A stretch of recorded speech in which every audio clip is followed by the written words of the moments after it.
ایک ایسا موضوع کہ جس سے کبھی دل نہیں کرتا کہ کیا یہ گفتگو ہوتی رہے اور ہم سب مولا علی کے پیدائش سن کر ہمیشہ خوش ہوتے رہتے ہیں. اس سے بڑی خوشی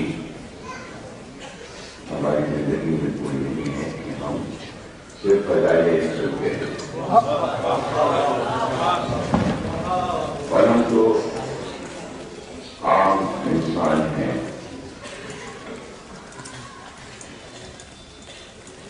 اللہ نے مسلسل علی کی تاریخیں قرآن میں کی اور سرکار دو عالم کا دل کبھی نہیں بھرا فضائل علی سناتے سناتے اور ولایت علی پر گفتگو کرتے تھے. اور اسی طرح مولا علی کی اولاد ہمیشہ فضائل علی سناتی رہی اور سننے والے ایک راوی ہوتا ہے اور ایک مولوی ہوتا ہے. لیکن جو معصوم کے کوئی دریافت کر رہا ہے فضائل علی تو اس کا جو لطف ہے وہ دوبارہ ہو جاتا ہے. معصوم کی مزاح معصوم کی زبان سے. جب حضرت امام رضا صلوات اللہ علیہ وسلم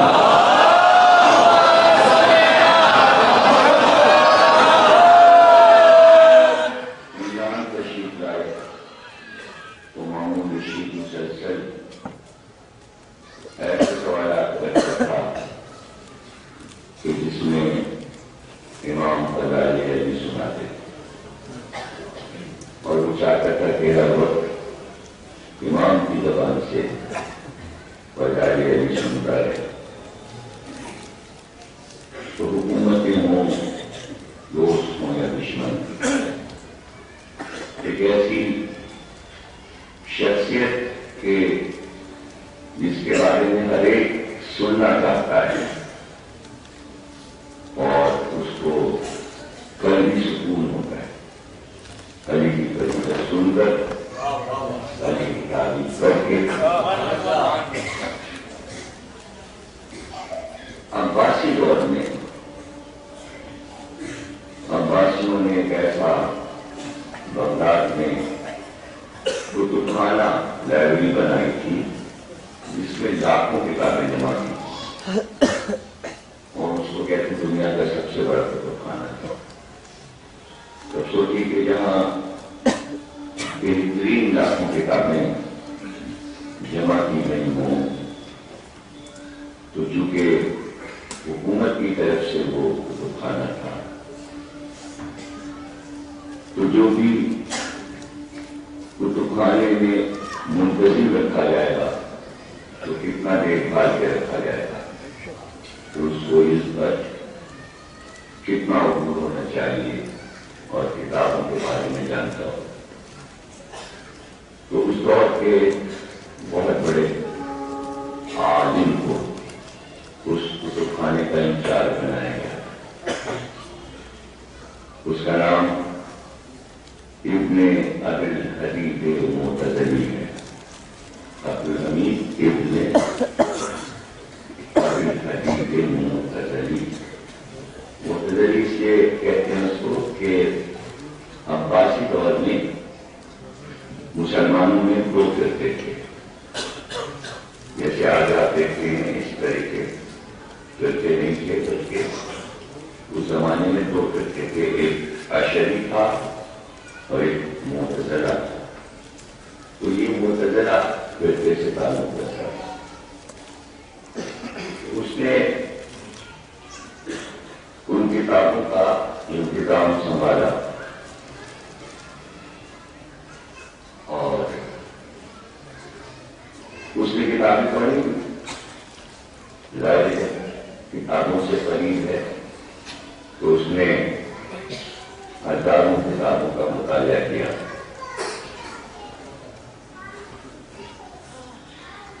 کتاب پڑھتے پڑھتے اس کو یہ احساس ہوا کہ اگر میں ایک ایسی شخصیت کا انتخاب کروں کہ جس کے بارے میں ہر کتاب میں دیکھوں کیا لکھا ہے، تو اس نے فیصلہ کیا کہ میں مولا علی کے نہج البلاغہ کی تشریح لکھوں. تو اس نے 23 جلدوں میں نہج البلاغہ کی شرح لکھی. 23 جلدوں میں جب کتاب لکھ چکا تو اس کو یہ خیال آیا کہ میں نے اس کا پیش درس یعنی مقدمہ نہیں لکھا، وہ لکھوں. تو اس نے پیش درس اس کتاب کے لیے لکھا. لیکن حیرت کی بات یہ ہے کہ 23 جلدوں کا پیش درس صرف اس نے 28 صفحے لکھا. وہ 28 صفحے اس کے اتنے قیمتی ہیں کہ جسے پڑھ کر حیرانی ہوتی ہے. اب آپ سوچیے کہ مولا علی پر وہ کتاب لکھ رہا ہے اور پیش درس اس نے 2.5 صفحے کا لکھا، تو کیا وہ کامل ہوگا؟ لیکن وہ کامل ہے. اور اس نے تمام وہ باتیں کہیں کہ جس سے ہر چیز کا اندازہ ہو جاتا ہے فضائل میں. اب اس کے 2-3 جملے میں آپ کو سنا دیتا ہوں کہ اس نے کس طرح پیش درس لکھا. اس میں وہ کہتا ہے کہ علی دنیا کی وہ واحد شخصیت ہیں کہ جن کے فضائل دشمنوں نے بھی چھپائے اور دوستوں نے بھی چھپائے. کیسا خوبصورت جملہ اس نے پہلے ہی لکھا. اس نے لکھا کہ دشمنوں نے علی کے فضائل دشمنی میں چھپائے، دوستوں نے جان کے خوف سے چھپائے. تو کہتا ہے جب ایسی ہستی کہ جس کے دوست اور دشمن دونوں فضائل چھپا رہے ہوں اور اس کے بعد کتنے فضائل دنیا میں ظاہر ہو گئے، کیا حیرت کا مقام ہے.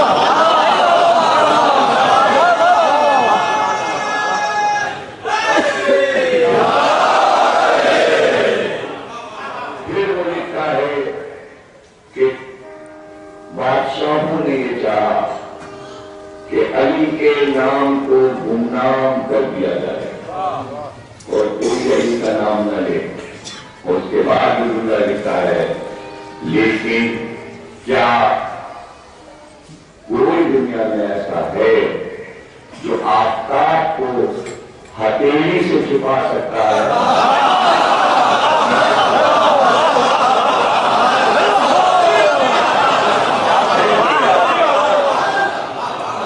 تو دنیا کی کوششیں ان کی ہتھیلی تھی اور علی کی ذات اس میں آفتاب تھی. تو علی کو کوششوں کے باوجود تاریخ میں محفوظ نہیں کیا جا سکا. اور پھر اس کے بعد وہ کہتا ہے کہ فضائل علی چھپانے والے اگر چھپا بھی دیں تو کچھ حقیقتیں ایسی ہیں کہ جو کسی کے لیے نہیں ہے. اسلام میں علم کے جتنے سلسلے جاری ہوئے جب آپ ان کا شجرہ دیکھیں گے تو وہ علی پہ جا کر ختم ہو جائے. وہ کہتا ہے کہ اسلام میں جتنی کتیں ہیں اور ہر فقہ کے امام کا نام لو، لیکن ان کا سلسلہ کہ وہ علم کہاں سے لے رہے ہیں آخر میں علی پہ سلسلہ ختم ہو جاتا. مسلمانوں کی ہر طرح کا سلسلہ علی پہ ختم ہوتا ہے. اسی طرح وہ کہتا ہے کہ جتنے علوم ہیں علم تفسیر اگر کوئی بیان کر رہا ہے تو اس کا بھی کوئی استاد ہوگا، پھر اس کا کوئی استاد ہوگا اور وہ سلسلہ جا کے علی پہ ختم ہو جاتا ہے. اور پھر وہ کہتا ہے کہ فقہ کے معاملے میں، شریعت کے معاملے میں تمام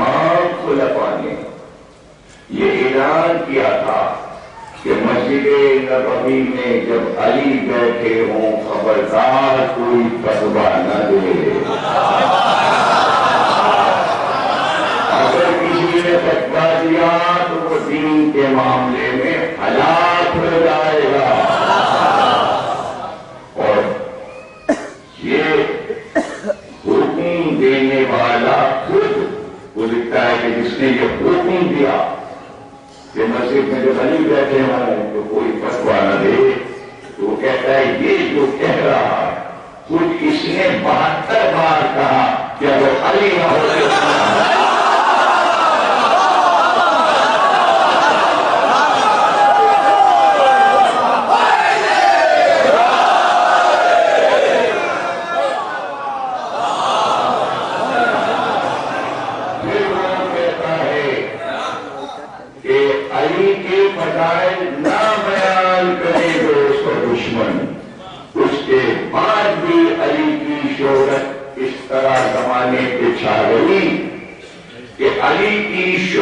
شجاعت میں دنیا کے ہر ملک تک پہنچ گئی. یہ فضیلت تو یہ ہے کہ آپ روایت بیان کریں، لیکن ایک دھاک اس بات کی پوری دنیا میں بیٹھ گئی کہ علی سے شجاعت کوئی نہیں. تو کسی بھی مذہب و ملت کسی بھی دنیا کے مذہب سے تعلق رکھتا ہو وہ کہتا ہے کہ اس کے محل تک، اس کے دربار تک، بادشاہوں تک علی کی شہرت پہنچ چکی تھی. اور جب شہرت پہنچی تو انہوں نے اپنے مصور بھیجے مدینے کہ علی کی ایک تصویر بنا کر لے آؤ. اور جب روم اور ترکی اور ایران اور مصر کے مصور جو بادشاہوں کے بھیجے تھے تو وہ ڈھونڈتے پھرتے تھے علی کہاں.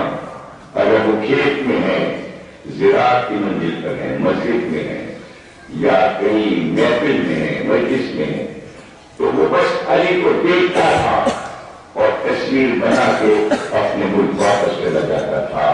تو ان بادشاہوں نے ان تصاویر کو وہاں پر لگایا جہاں وہ تخت پہ بیٹھتے تھے اپنے سر کے اوپر علی. دنیا کا ایسا بادشاہ نہیں تھا جس کے دربار میں علی کی تصویر نہ لگی. اور پھر وہ لکھتا ہے کہ دنیا کے جتنے شجاع تھے انہوں نے ان تصویروں کو اپنی تلواروں پہ چھاپ لیا تھا. اور وہ کہتے تھے اگر علی کی تصویر ہماری تلوار پر ہے تو ہماری تلوار کبھی ہمیں دھوکہ نہیں دے.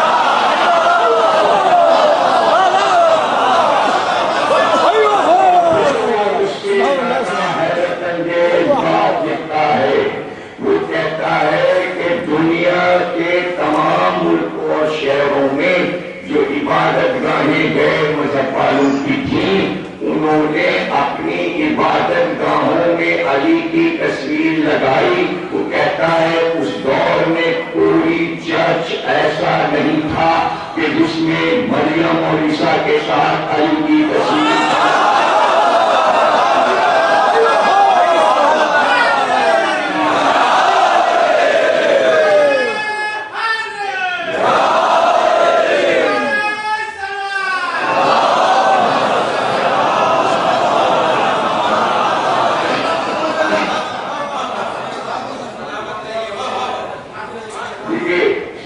دشمن تھا لیکن جب اس کے گھر سے امریکن اسے اور سامان نکلا تو اخبار میں اس کی فہرست آئی انگریزی اخباروں میں، امریکہ کے اخباروں میں.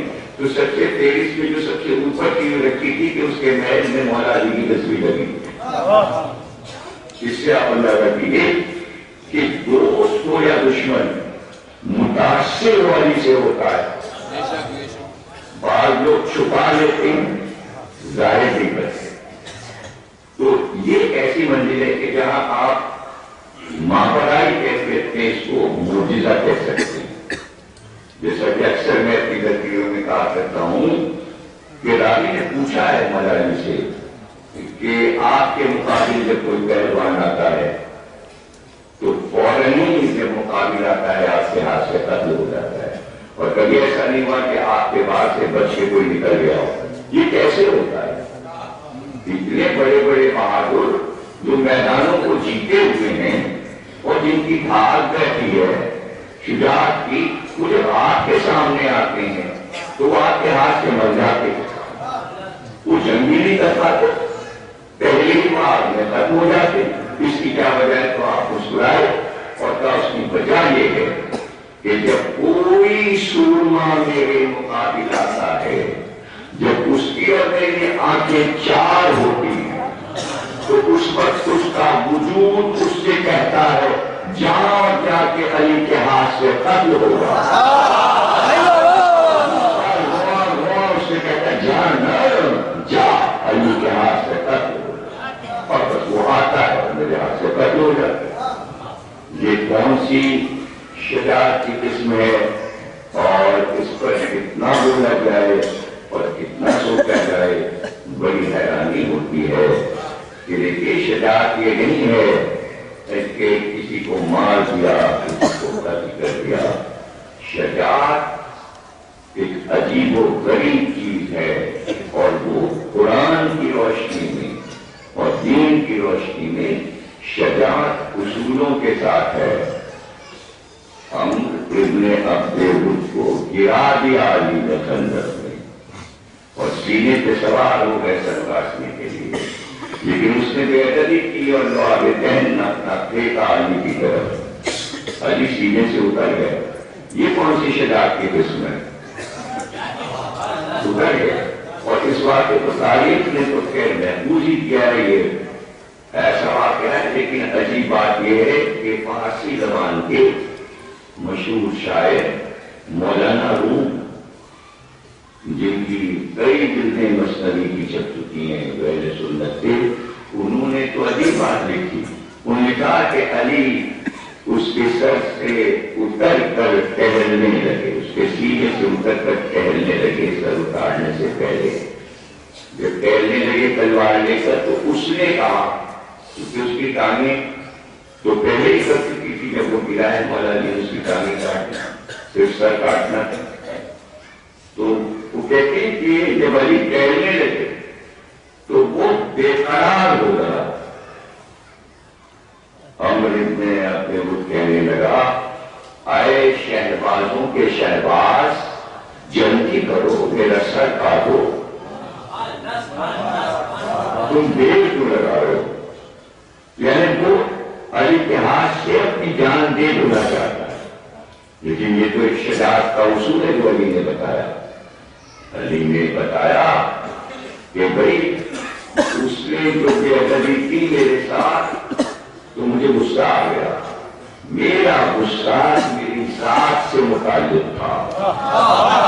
اس وقت سرکار کے لیے تھا تو میرا غصہ اس میں شامل ہوتا، جبکہ میں یہ کام اللہ کے لیے کرتا ہوں. میں نہیں چاہتا کہ اللہ کے کاموں میں میری ذات کا مسئلہ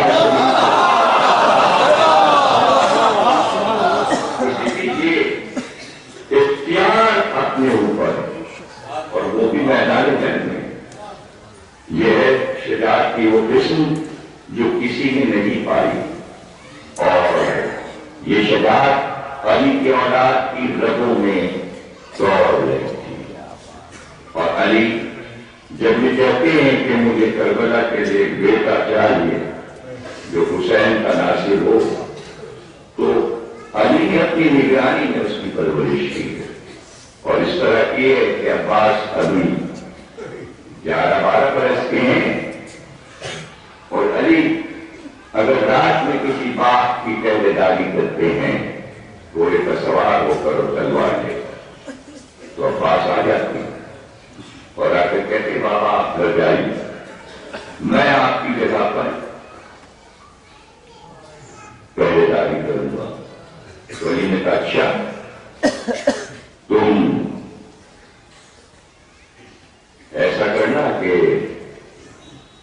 چاروں طرف باغ کے کرایہ پھرتے رہنا رات ہے، اور یہ خیال رکھنا کہ کوئی باغ کے اندر جائے نا.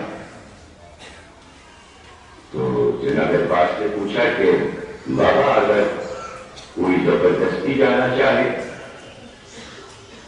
تو تو علی نے کہا پھر اس سے لڑنا، اس سے کہنا کہ تلوار نکال اور جنگ کر، اگر تو جیت جائے تو باغ میں چلا جائے، شکست کھا جائے تو اس سے کہنا واپس جائے۔ کہا ٹھیک ہے، مولا علی چلے۔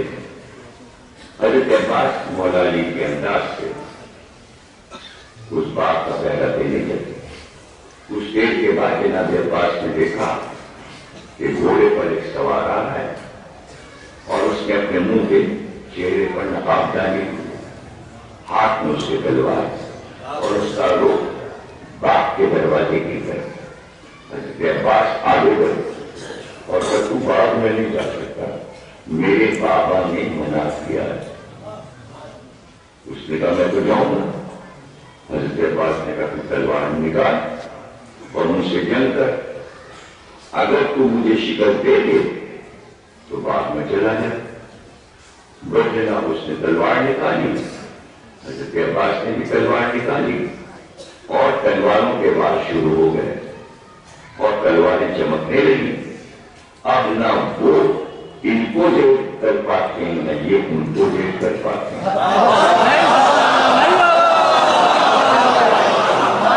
اب اس تلوار کے وار کیسے تھے یہ تو تاریخ نے اس طرح محفوظ کیا کہ کوفے میں جب جنگ پر روانہ ہوتے تھے سپاہی تو رات میں تنور روشن ہو جاتے تھے اور روٹیاں پکنے لگتی تھیں اور سپاہیوں کی بیویاں آٹا لے کر جاتی تھیں، روٹی لگوا کے تنور سے آتی تھیں اور وہ کھانا لے کر کھا کر فوج کے ساتھ روانہ ہو جاتے تھے۔ ایک عورت دوسری تھی، آٹا لے کر تنور پر روٹی لگوانے نکلی، آدھی رات گزری تھی۔ وہ جب چلی تو راستے میں اس نے دیکھا کہ باغ کے پاس دو سوار لڑ رہے ہیں۔ اس کو لڑائی دیکھ کر اچنبھا ہوا، حیرت ہوئی، وہ وہیں رک گئی اور دونوں کے وار غور سے دیکھنے لگی کہ نہ یہ وار کر پاتے ہیں اس پر نہ وہ وار کر پاتے ہیں اس پر۔ دونوں سوار آپس میں تلوار چلا رہے ہیں، یہاں تک کہ تلواروں سے چنگاریاں نکلنے لگی، گھوڑوں کے سونگوں سے چنگاریاں نکلنے لگی اور وہ لڑائی دیکھتی رہی۔ اچانک اسے خیال آیا کہ بہت دیر گزر گئی اور میں تنور پہ نہیں پہنچی۔ اس کے آگے آتے ہی وہ تنور کے پاس گئی تو پتہ چلا تنور بھول چکا، وہ وہاں سے گھر واپس ہو گئی۔ جب پہنچی تو اس کے شوہر نے کہا کہ روٹیاں لگوا لائی، اس نے کہا کہ نہیں، ظاہر ہے وہ بھوکا تھا، اس کو غصہ آیا، اس نے تلوار اٹھا لی کہ میں تجھے قتل کر دوں گا۔ تو جیسے اس کے شوہر نے تلوار اٹھائی اس کی زوجہ نے دوڑ کر دوسری تلوار اٹھا لی۔ اب یہ اس کا بے اختیاری کا جذبہ تھا، اس کے شوہر نے وار کیا، اس کی زوجہ نے اس وار کو اپنی تلوار پہ روکا، جیسے میدان جنگ میں ہوتا ہے۔ لڑکے لڑکے شہر میں آ گئے دونوں اور وہ تلوار پہ تلوار چلاتا رہا اور یہ اس کے بعد خالی دیتی رہی، یہاں تک کہ وہ پسینے پسینے ہو گیا اور اسے تلوار روک لی اور پسینہ پوچھ کے کہنے لگا نیک بات یہ تو بتا، میرے ساتھ زندگی گزر گئی، تو نے تلوار چلانا تھا۔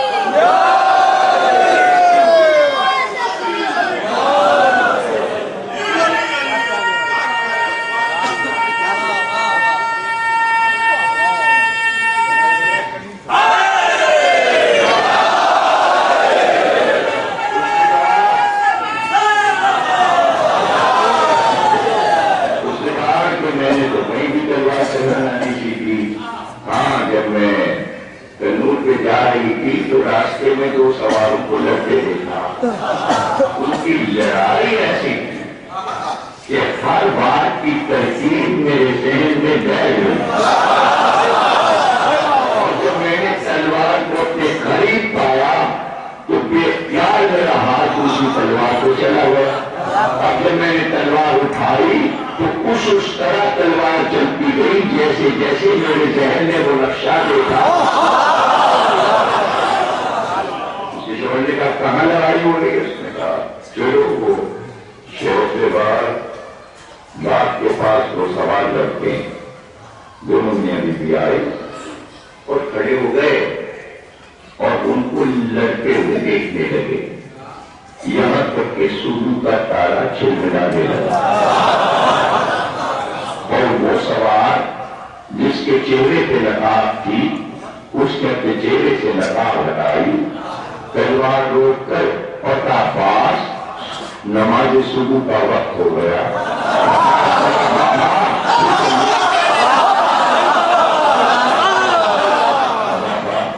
تو چلیے نماز پڑھتے ہیں۔ تو اس کو پتا چلا کہ یہ علی ہیں اور یہ علی کا بیٹا عباس ہے، تو گویا علی نے عباس کو صرف یہ نہیں کہ تلوار چلانا سکھائی تھی، بلکہ یہ بھی دیکھ رہے تھے کہ عباس کی شجاعت کی بلندی کیا ہے،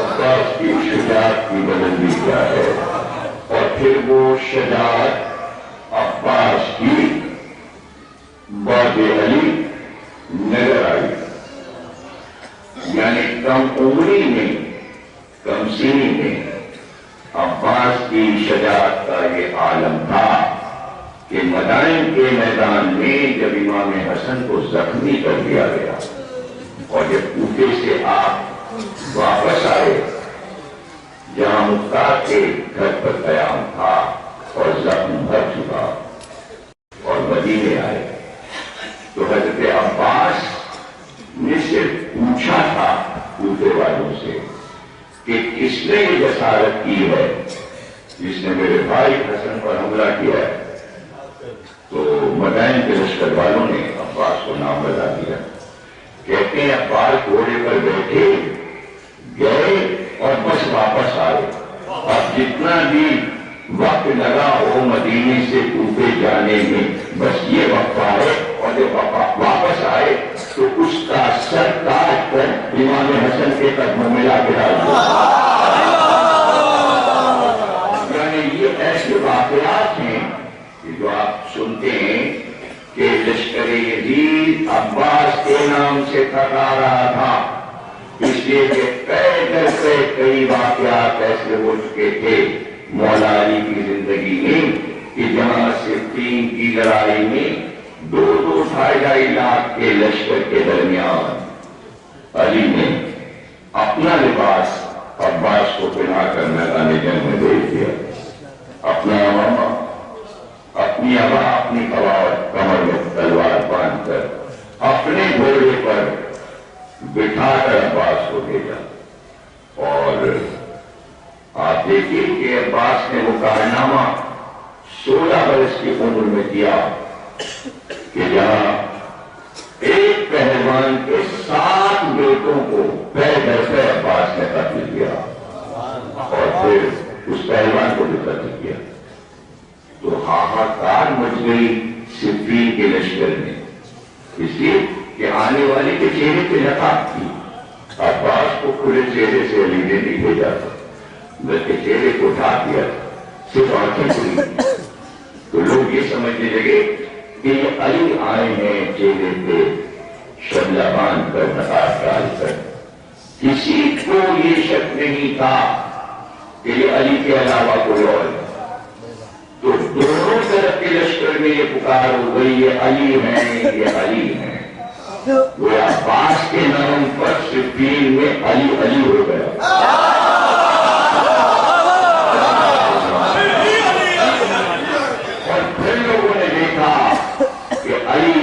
گھوڑے پر سوار میدان میں آئے اور قریب آئے اور قریب آ کر جوان کے بازو کو تھاما اور پھر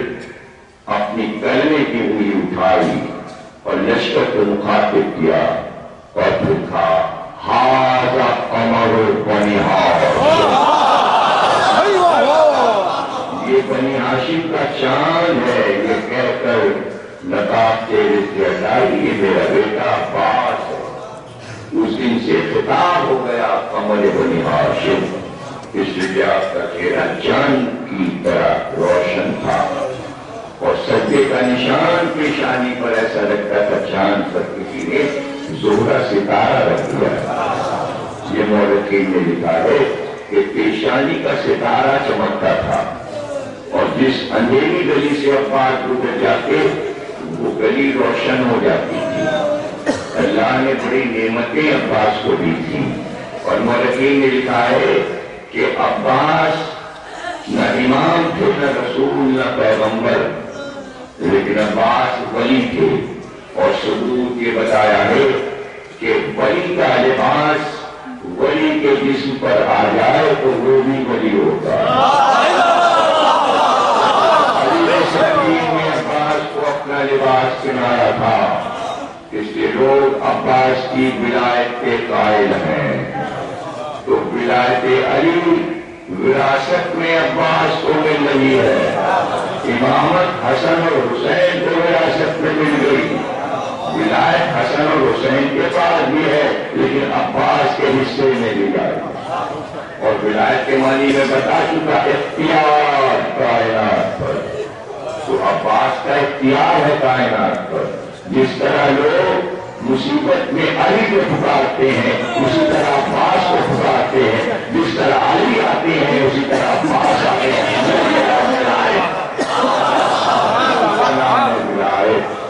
پہنچ جانا، مدد کرنا، اسی کو اختیار کائنات کہتے ہیں۔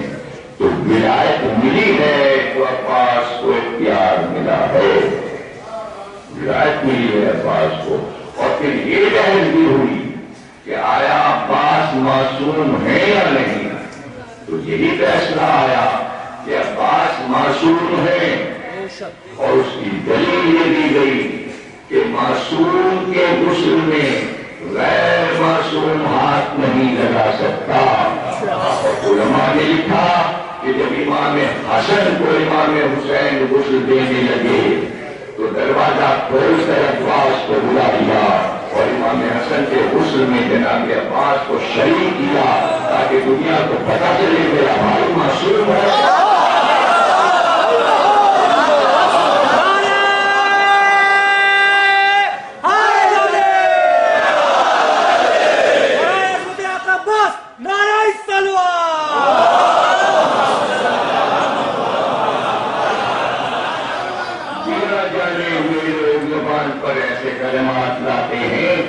معصوم تو 14 نہیں، بے شک معصوم 14 نہیں، ہمارے عقیدے میں معصوم 14 ہیں، لیکن میں پھر ایک اور سوال کرتا ہوں کہ 1,24,000 انبیاء بھی تو معصوم ہیں، تو 14 کے بعد پھر 1,00,000 کو آپ معصوم کیوں مانتے ہیں؟ آدم بھی معصوم، نوح بھی معصوم، ابراہیم بھی معصوم، موسیٰ بھی معصوم، عیسیٰ بھی معصوم، تو ایک ہمارا حضرت عباس سمجھ میں نہیں آتا، حضرت زینب سمجھ میں نہیں آتا، اس معصوم میں تھوڑا سا فرق ہے کہ 14 معصوم عصمت کبریٰ پر ہیں، انبیاء عصمت صغریٰ پر ہیں، عصمت کبریٰ پر نہیں ہے۔ نہیں سمجھا؟ ایک اصغر ہے، ایک اکبر ہے، ایک اکبر ہے، ایک اصغر ہے، ایک کبریٰ ہے، ایک صغریٰ ہے، ایک بڑا ہے، ایک چھوٹا ہے، ایک یہ ہے اور ایک اس سے کم۔ یہ جو کم ہوگا اس کو منصب نہیں ملے گا امامت کا یا رسالت کا یا نبوت کا، یہ اپنے کردار کو اٹھا کر وہاں پہنچا دے گا جہاں امام ہے۔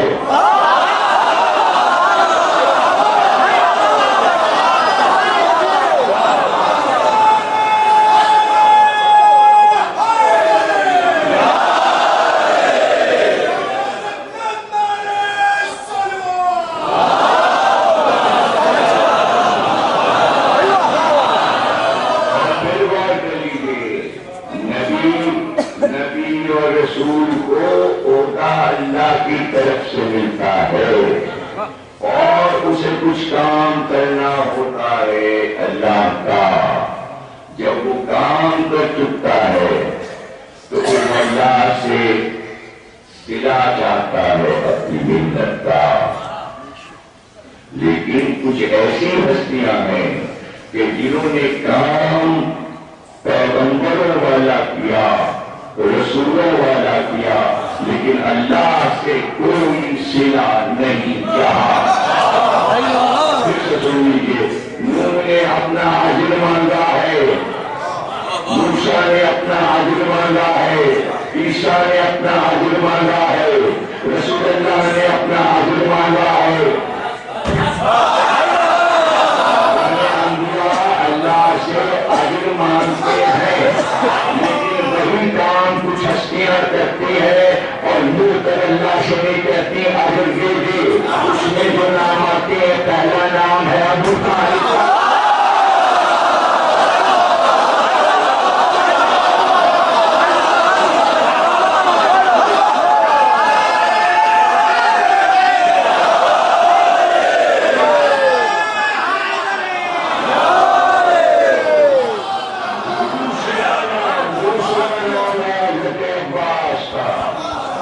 تیسرا نام ہے شہزادی حضرت زینب کبریٰ کا. لقب لے لیا ثانی زہرا کا، لیکن جو کام کیا زینب نے وہ انبیاء والا کیا. محبوب کی بارگاہ میں نہیں کہا اجر دے دے. اجر مانگنا کیسا؟ جو دولت تھی وہ بھی بارگاہ ہے الہی میں، وہ بھی بارگاہ الہی میں دکھاتی. یہ ان کو آپ کیا کہیں گے؟ پھر سے سمجھ لیجیے اور غور سے سمجھ لیجیے کہ اللہ کے لیے عنوان نے فرمایا کہ یہ دنیا بنانے کے لیے وہ محتاج نہیں تھا. وہ محتاج نہیں تھا، کوئی ضروری اس پر واجب نہیں تھا کہ یہ دنیا بنائے. بس اس نے یہ دنیا بنا دی اور پھر منہ موڑ کر کہا کہ بنا دی تو بنا دی. اور پھر اس نے کہا میں بے نیاز ہوں. بے نیاز کا مطلب سمجھ لیجیے، مطلب مجھے یہ جو بنایا ہے اس سے کچھ چاہیے نہیں، وہ بنا دیا اب میں بے نیاز ہوں. تو کچھ ہستیاں ایسی ہوتی ہیں بڑے بڑے کام کر کے منہ موڑ کے بیٹھ جاتی ہیں، کہتی ہیں میں بے نیاز ہوں.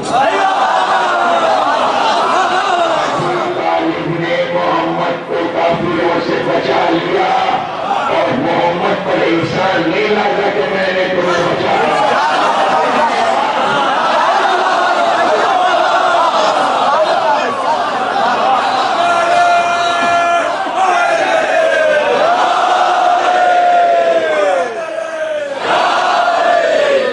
حضرت عباس نے اپنے کام کا صلہ نہیں چاہا، میں بے نیاز ہوں.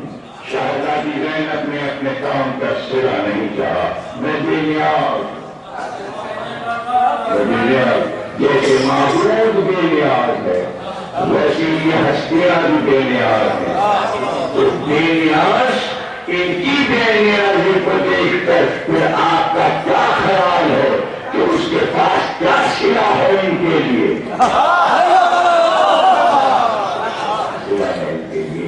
تو ان کو کیا چاہیے؟ ان کو کیا چاہیے؟ ان کو کس چیز کی ضرورت ہے؟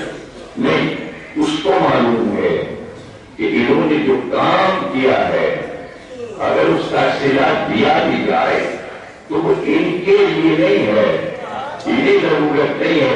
اس کو معلوم ہے کہ انہوں نے میری مخلوق کو جہنم سے بچانے کے لیے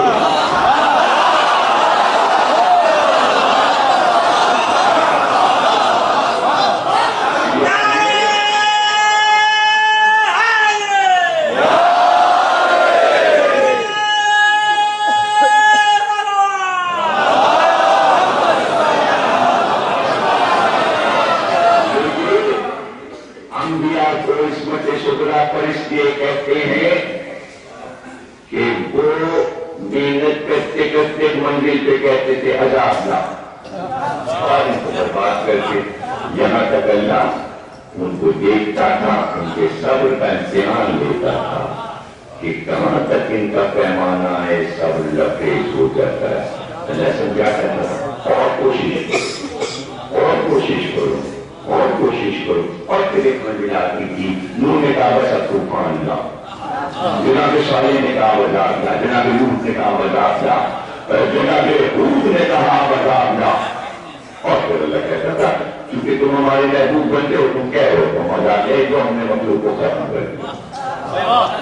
تو اللہ یہ کہتا تھا بعد والے پیغمبروں سے کہ میرا مقصد یہ نہیں ہے کہ انسانوں کو میں بناؤ اور بار بار غرق کر دوں، پتھر ماروں، زمین میں دفن کر دوں، میں نے بنایا ہے اور تم لوگوں کو اس لیے بھیج رہا ہوں کہ ان کو سنوارو، سجاؤ۔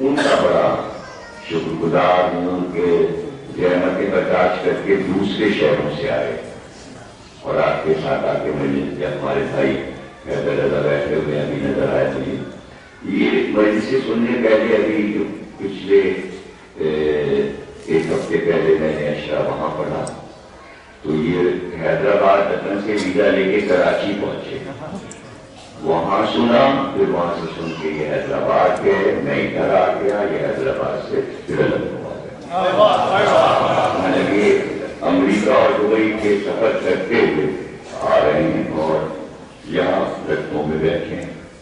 تو اس طرح دہلی سے جو لوگ آئے، جبلپور سے آئے، ممبئی سے آئے، علی گڑھ سے آئے، مختلف شہروں سے پہنچ گئے اور شریک ہوئے۔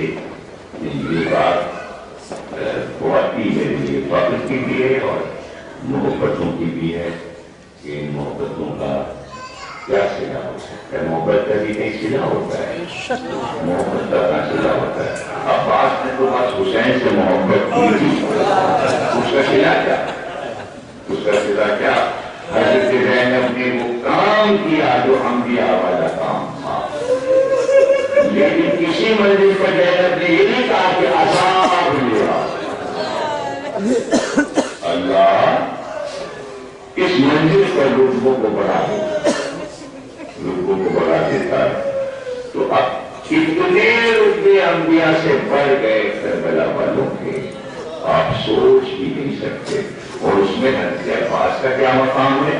اللہ اکبر، یعنی 18-19 سال کی عمر میں عباس نے مدینے میں ایسے 20 جوان انتخاب کیے جن کو شجاعت میں آزمایا کہ وہ شجاعت میں کامل نہیں تھے، اور پھر ان کا ایک دستہ بنایا، دستہ بنا کر ان کو فنون سپاہی میں کامل کیا، اور وہ امام حسین کے گھر کے باہر ہر وقت کو 20 آدمی موجود رہتے، اور جیسے ہی امام حسین کی سواری نکلتی وہاں اور حضرت عباس برآمد ہوتے تو وہ 20 آدمی ادھر ادھر عباس کے ساتھ چلتے تھے، آگے حسین اور وہ 20 آدمی۔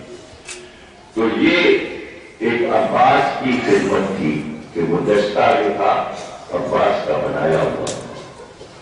تو آپ کو سوچیے کہ عباس کا وہ دبدبہ عربوں کی نگاہ میں کیا ہو گیا ہے۔ جب حضرت عباس نے صفین میں جنگ کی ہے، ایک منزل پر امام حسین نے اجازت دی ہے کہ بابا میں کچھ دیر کے لیے لڑنا چاہتا ہوں۔ تو کہتے ہیں جب امام حسین نکلے ہیں لڑنے کے لیے تو اتنا مجمع اور ہجوم آ گیا تھا یہ دیکھنے کے لیے کہ حسین کیسے لڑتے ہیں. تو حضرت عباس سب سے آگے میزے کو لیے ہوئے مجمع کو ہٹاتے جاتے ہیں. ہٹو میرا آقا حسین آ رہا ہے. اور وہ 20 آدمی گرد تھے. اور جب امام حسین میدان میں آئے اور لڑائی شروع ہوئی تو حضرت عباس نے کسی کو قریب نہیں آنے دیا اور کہا ایک ایک آئے اور ایک ایک لڑے.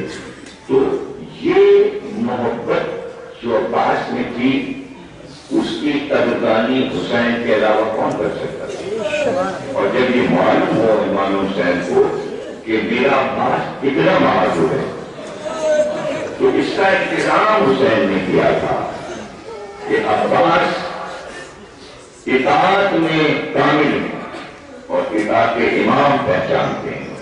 لیکن یہ بھی حسین جانتے تھے کہ جس میں جو صفت ہوتی ہے وہ اس کا مظاہرہ بھی چاہتا ہے. تو حسین عباس کے نفس کو پہچانتے تھے کہ عباس نے جو کچھ کیا ہے تو اگر ہم عباس کو اجازت دیتے میدان جنگ کی تو کیا ہوگا. تو وہ تو عباس نے کوئی اجازت کر دیا تھا شب عاشور. جب زہیر عین نے کہا تھا کہ ہم آپ کو ایک روایت سنانا چاہتے ہیں تو حضرت عباس نے کہا تو کیا کہنا چاہتے ہو. لیکن میں مسجد کوفہ میں بیٹھا تھا کہ مولا علی نے اپنے بھائی عقیل کو بلایا اور کسی بہادر قبیلے کی ایسی عورت کا انتخاب کرو جس سے میں عقد کروں. اس سے جو بیٹا ہو وہ حسین کا ناصر ہو. تو آپ کی مادر گرامی سے مولا علی نے عہد کیا تھا. تو حضرت عباس نے فرمایا زہیر تم عباس کو شجاعت دلانا چاہتے ہو. تم عباس کو شجاعت دلا. عباس نے جب گھوڑے پر انگڑائی کی تو ذرا کی کڑیاں ٹوٹ ٹوٹ کے گر گئی اور زہیر ابھی جاؤ زہیر اور حسین سے اجازت نامے کا فرمانا لکھوا کر جاؤ.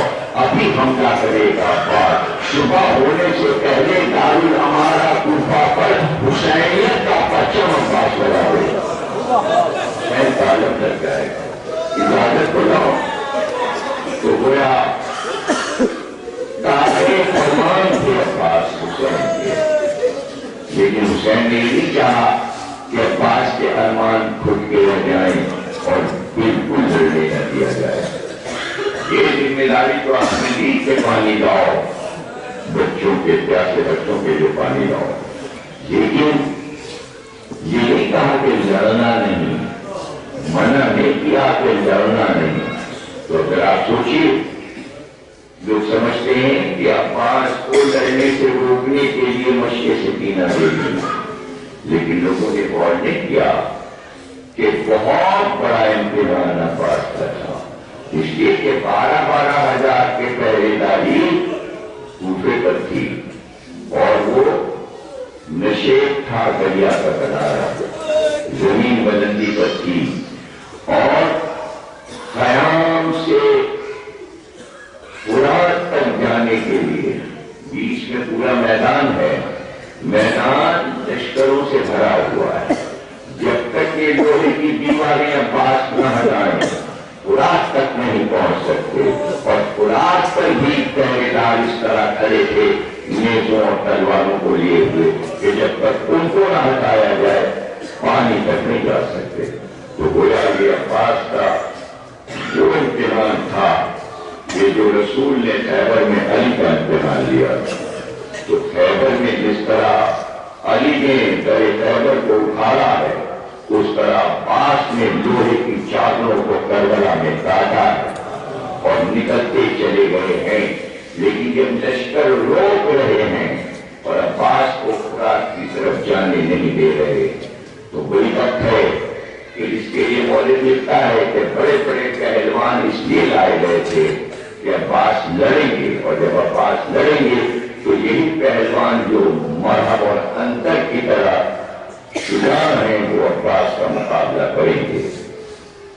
اور بڑے بڑے پہلوان خیموں میں پڑے ہوئے ہیں تاکہ عباس آئیں تو یہ تیار ہو کر جائیں. اور ایسے میں سبیت نامی پہلوان کے مقابل بھیجا جاتا ہے جو کئی سو آدمیوں پر بھاری تھا، لیکن جب وہ آیا تو عباس نے تلوار نکالی، اس نے بھی وار کیا، عباس نے اس کے وار کو خالی کیا اور جنگ شروع ہوئی۔ اس کی تلوار ٹوٹ گئی، اس نے نیزہ اٹھا کر عباس پہ وار کیا، عباس نے اس کے نیزے کی علی کو دو انگلیوں میں پکڑ کے اس طرح جکڑا کہ کلائی موڑ کے چلے گئے میں نیزے کے، کیونکہ بھاری جسم کا تھا، اپنے گھوڑے سے گر گیا۔ جب گھوڑے سے گر گیا تو اس کو کئی آدمی مل کر گھوڑے پہ سوار کرتے تھے، اب اس کے لیے شیخ نے دوسرا گھوڑا بھجوایا۔ اتنی دیر میں جس گھوڑے پر سلیح بیٹھا تھا اس گھوڑے نے حضرت عباس کو دیکھ کر ایک صیحہ کیا، ایک آواز بلند کی۔ آپ نے بہت سے گھوڑے کو دیکھا اور پھر ملتمس کو لے کر اس گھوڑے کے قریب آئے، اس لیے کہ حضرت عباس نے اس گھوڑے کو پہچان لیا تھا کہ یہ امام حسن کا گھوڑا ہے جو مدائن نے سبیت نے چھینا تھا۔ آپ اس گھوڑے کے قریب آئے اور ملتمس کی پیٹھ سے تاویہ کی پشت پر آئے اور تاویہ کو لے کر امام حسین کی خدمت میں آئے اور کہا کہ آقا یہ وہ گھوڑا ہے جو مدائن کے میدان میں بھائی حسن سے چھینا گیا تھا۔ چونکہ دشمن اگر کسی چیز پر قابض ہو جائے اور اس کو دشمن کے ہاتھ سے آزاد کرا دیا جائے اور اس میں فتح پا جائے تو عرب میں اس کو غازی کہتے تھے۔ عباس سے فرار چھینی گئی تھی، حسن سے گھوڑا چھینا گیا تھا، عباس نے دونوں پہ قبضہ کر کے دکھا دیا۔ آج تک عباس کو غازی پکارا جا رہا ہے، یہ عباس کو غازی کہتے ہیں، عباس سے غازی۔ خوراک کو جو محرم کو چھین لیا گیا تھا حسین سے، عباس نے اس کو قبضہ کر کے دکھا دیا، اور قبضہ بھی ایسا قبضہ کہ اب تک خوراک عباس کے قبضے میں ہے۔ جو دریا ہم دیکھتے ہیں کربلا میں وہ خوراک نہیں ہے جو سن 61 ہجری میں دریائے فرات تھا، اس لیے کہ وہ خوراک غائب ہو چکا۔ اور اس کی وجہ یہ بتائی جاتی ہے کہ جب حضرت امام جعفر صادق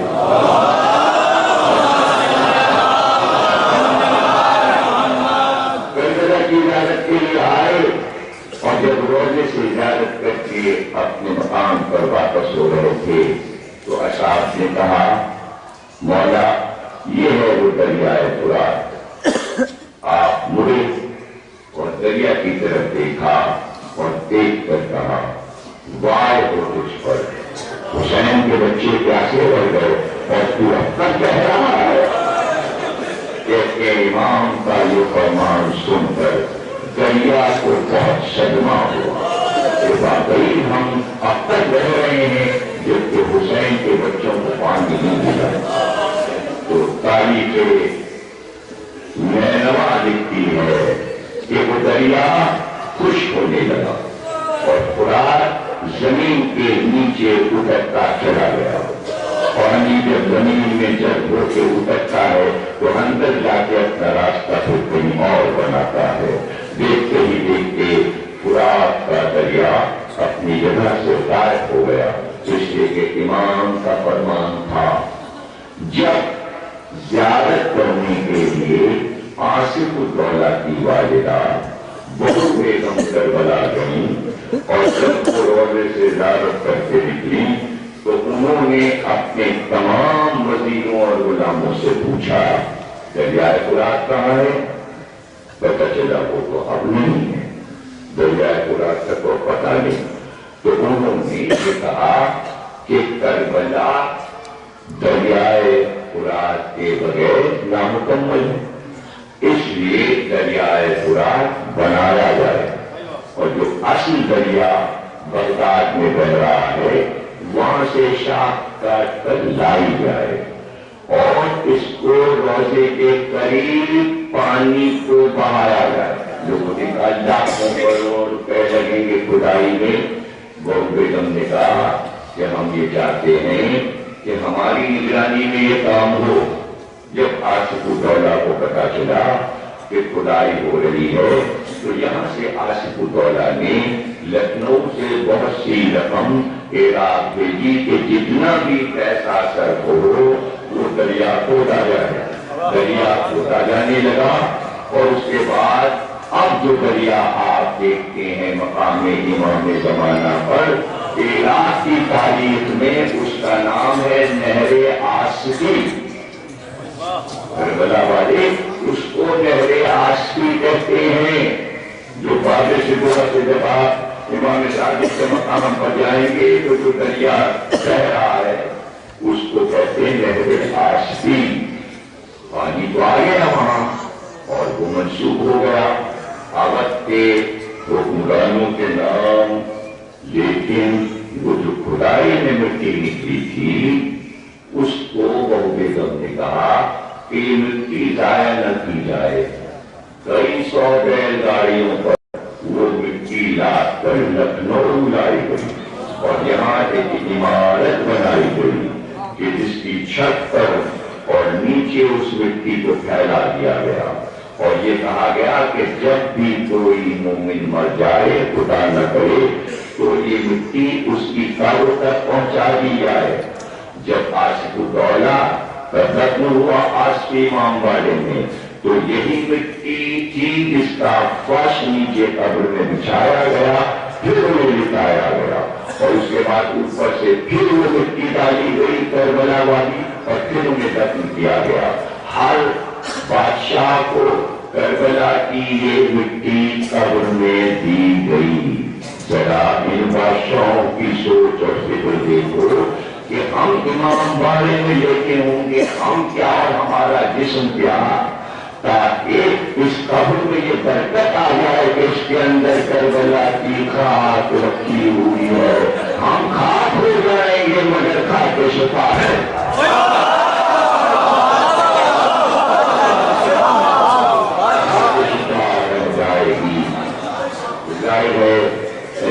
دریائے فرات طائف ہو گیا اور پتہ نہ چلا کہ کہاں آ گیا، کس طرف گیا۔ بس میں پڑ چکا اور تقریر ہو چکی، سرفراز گنج کی شکرداری کے لیے جانا ہے۔ کافی گفتگو ہو گئی، گلوں کی گفتگو۔ نئی تقریر میں آج حضرت عباس کا دسترخوان بھی ہے، مجلس کے بعد اس کے ذکر غازی عباس ہو گیا اور آپ نے بہت محبتوں سے ذکر عباس سن لیا کہ وہ دریا اندر اندر چلا، بس یہی مسائل ہیں، اندر اندر وہ دریا چلا اور زمین کی تہ میں آگے بڑھتا گیا اور بس یہ کہتا گیا عباس کہاں ہے، عباس کہاں ہے۔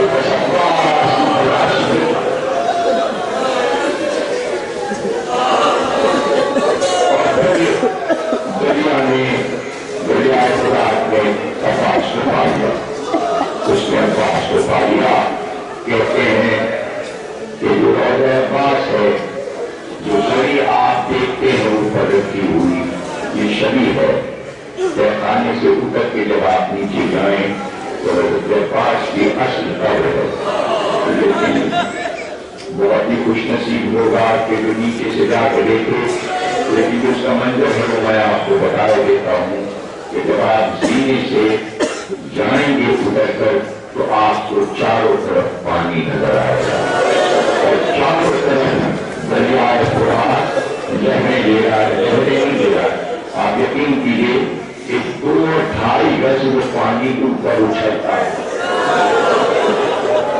اور اتنا شور ہے اس میں، اتنا شور ہے، اگر غور سے سنے تو پانی کہتا ہے عباس عباس۔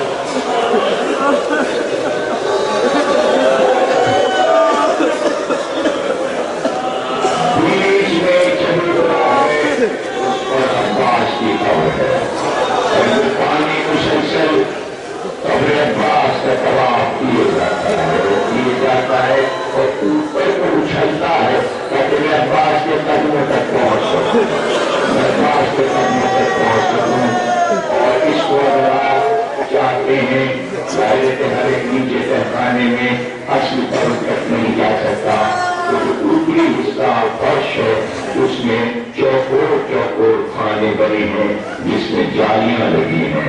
اس کو جب آپ دیکھیں گے تو ہلکا سا پانی جب اوپر اچھلتا ہے تو عباس کے روضے کے فرش پر کچھ بوندیں آتی ہیں. چلنے والوں کے پیروں میں نمی محسوس ہوتی ہے.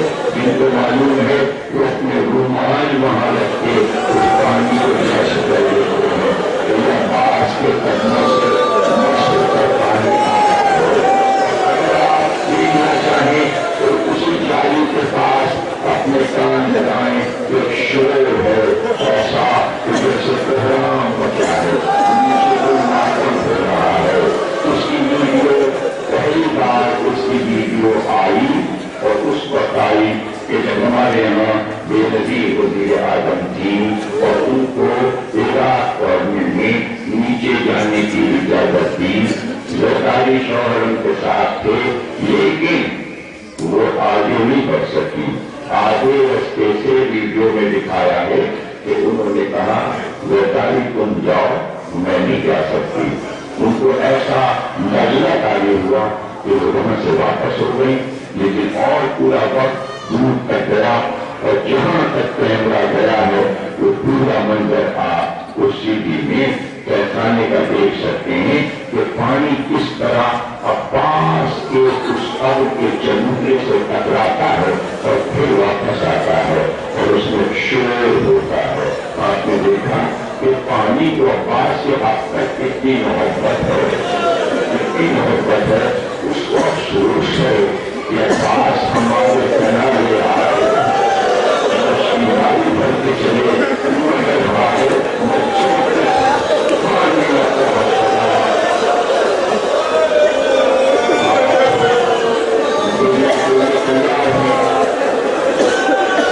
اور میرے لیے ظاہر کی ایک مقام ہوتا ہے کہ جب ذکر عباس کرتا ہوں تو میرا دل اندر سے تڑپ رہا ہوتا ہے کہ میں کیا کروں اور کیا نہ کروں.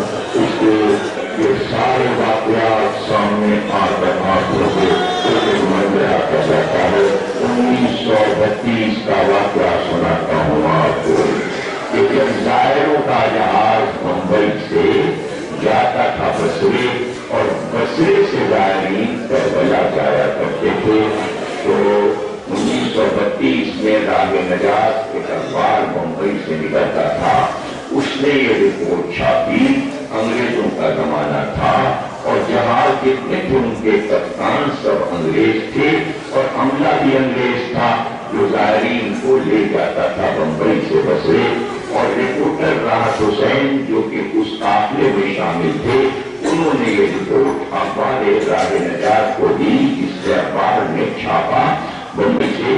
وہ کہتے ہیں کہ میں نے یہ سنا تھا سفر سے پہلے کہ عراق جانے والے جہازوں میں سے کبھی کوئی جہاز ڈوبا نہیں. زائروں کا جہاز کبھی پانی میں غرق نہیں ہوا. طوفانوں نے کبھی زائروں کے جہازوں کو نقصان نہیں پہنچایا. لیکن جس جہاز پہ میں سوار تھا اور جو زائرین ہندوستان کے مختلف شہروں سے خواتین، بچے اور مرد زائر جا رہے تھے تو وہ کہتے ہیں کہ کچھ دور جہاز پڑا تھا کہ اچانک تیز طوفان آیا اور جہاز کی صورتحال یہ ہوئی کہ جیسے جہاز نہروں میں غرق ہو جائے گا اس کے پانی میں تلاطم تھا. اس تلاطم کے عالم میں جب جہاز ڈوبنے لگا تو وہ عملہ جو تھا انگریزوں کا وہ سہارے کی کشتیاں جو ہوتی ہیں فرار کے لیے، جان بچانے کے لیے انہوں نے وہ کشتیاں پانی میں چھوڑ دی اور پورا عملہ میں کپتان کے ان کشتیوں پر منتقل ہوا کہ ہم اپنی جان بچائیں، جہاز ڈوب رہا ہے. تو یہ کہتے ہیں میں کود گیا اور میں نے کپتان سے کہا اس حالت میں، مصیبت میں جہاز کو تنہا نہ چھوڑو، ہم سب کیا کریں گے اگر تم چلے گئے. تو وہ کہتے ہیں کپتان نے اس نے کہا کہ ہمیں تو اپنی جان بچانے دو، تم تو اس کو بتاؤ جس کی حالت کو جا رہے ہو، وہ بھی تمہاری مدد کرے گا۔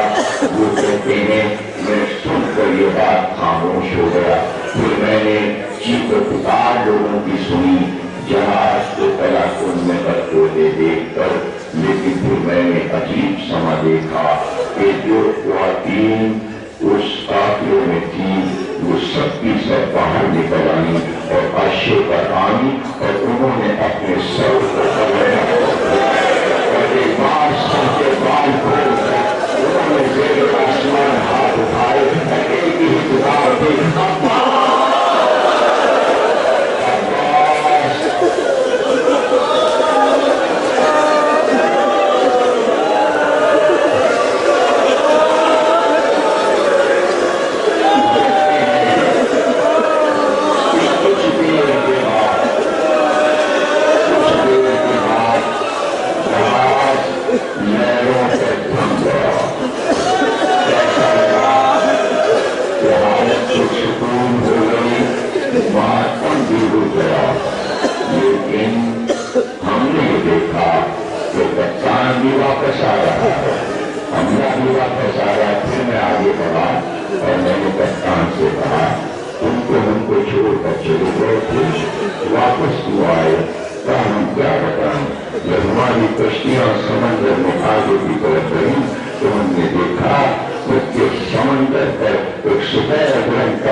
مائیں اپنے بچوں کو سکتا بناتی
تفصیل سے لکھا ہے کہ ام البنین نے بچپن میں عباس کی پرورش کس طرح کی، اور بعض ایسے واقعات ہیں کہ دل خون کے آنسو ہوتا ہے۔ ایک دن ام البنین نے سوتے میں کوئی خواب دیکھا اور وہ اٹھ گئی۔ عباس اس وقت 2-2.5 سال کے تھے، ام البنین کے پہلو میں سو رہے تھے۔ خواب دیکھتے ہی ام البنین نے بعد عباس کے سینے پر ہاتھ رکھا اور ہلا کر کہا، میرے لال عباس، میرے لال عباس، تجھے پیاس تو نہیں لگی ہے؟ تجھے پیاس تو نہیں لگی ہے؟ مولا نے سرکار اور کاموں زمین بچے کو کیوں لگایا ہے؟ کہاں مولا میں نے ایک ایسا خواب دیکھا، اس میں مجھے قرار ہو گئی، میرے عباس سے پوچھوں کہ اس کو پیاس تو نہیں لگی؟ مولا نے کہا کیا خواب دیکھا ہے؟ تو میں نے کہا کہ دیکھا کہ بہت بڑا صحرا ہے، اور اس صحرا میں میرا یہ بچہ دوڑ رہا ہے، دوڑتا جا رہا ہے، لیکن میں نے دیکھا کہ اس کے کاندھے کی طرف ایک طرف درخت ڈوبا ہے اور دوسری طرف چشمہ کوثر بہ رہا ہے۔ میں نے بہت سے دیکھا تو چشمہ کوثر قریب ہے، لیکن میرا بچہ دوڑ دوڑ کے گیا، میں پیاسا ہوں، میں پیاسا ہوں۔ اس لیے میں نے آنکھ کھلی تو میں نے عباس سے پوچھ لیا کہ پیاس نہیں لگی ہے؟ عباس نے نیند میں ہی کہا نہیں ماں، پیاسا نہیں ہوں، مجھے پیاس نہیں لگی۔ تو مولا علی نے کہا اب یہ خواب کسی کو نہ بتانا، وہ صحرا کربلا ہے، وہ پورا نہیں ہے، وہ عباس کا علم ہے، یہ کوثر نہیں ہے، وہ مشق سکینہ ہے۔ کو بتایا کہ تیرا یہ بیٹا حسین کے بچوں کے لیے پانی لینے جائے گا اور مشق بھر کر یہ خوراک سے نکلے گا، اس وقت یہ پانی تو نہ پہنچا پائے گا، لیکن اس کو شانے کا پروگرام ہے۔ اس دن سے ملزمی کو پتا چل گیا تھا میرا بیٹا عباس کو قربانی دینے کے لیے تیار کیا گیا ہے۔ لیکن میں آخر جملہ کیا کہوں، اللہ اکبر، ہاں ماں کا دل ہے۔ آپ کو پتا ہے اس سے بڑا جملہ میں مسائل طے نہیں کر سکتا کہ حسین ام البنین کو کربلا کیوں نہیں لے گئے؟ ام نے عباس کو دودھ پلا پلا کے پالا تھا، بڑے نازوں سے پالا تھا۔ حسین ام البنین کو کربلا اس لیے نہیں لے گئے کہ حسین کو معلوم تھا جس ماں نے اتنے پیار سے پالا شراب بیٹے کا انجام ماں دیکھ سکے گی، اور وہ انجام زمانہ نے اپنی زیارت میں دکھایا کہ جب عباس پورا